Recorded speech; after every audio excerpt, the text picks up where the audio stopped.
Šitą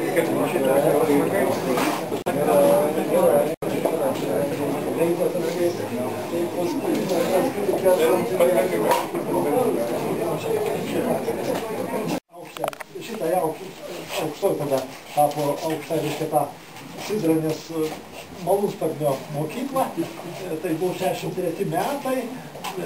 Tas įstojimas įdomus buvo, mes visi norėjom būti istrebiteliais, bet lietuvių tuo metu nepriėmė, kadangi mes nepatikimi, buvome kreipti į Sizranę.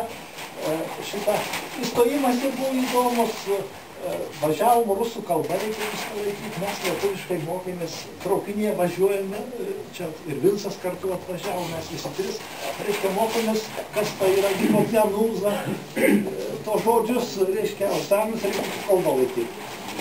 Jonas matematiką rašo, aš ir rašau, savo uždavimus įsprendžiu, Jonas man savo paduoda, aš jam irgi įsprendžiu, abu gaunam po 5. Ir Jonas šiai dienai yra jau majoras. Gal jis, jeigu tie uždaviniai nebūtų įspręsti, nebūtų jau majoras. Toliau, sakykime, baigėm, šitą baigė tas mokslus, Jonas, aišku, šitą daug pasiekė gyvenime, šitą ir aš jam norėčiau dovaną šiokią tokią nuo savęs įteikti asmeniškai, nes Jonas čia padėjavo, kad knygų neturi, reiškia, kažkur šitą.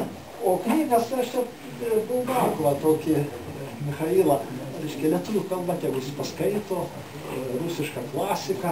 Taip, nes, pavyzdžiui, kaip Austrijos imperatorius vieną tik knygą per gyvenimą buvo perskaitęs. Ir ta knyga tai buvo jo karininkų sąrašas yra jų laipsniai. Tikiuosi, Jonas čia bus ne paskutinis, ir ne taip man. Sėkmės palinkėčiau.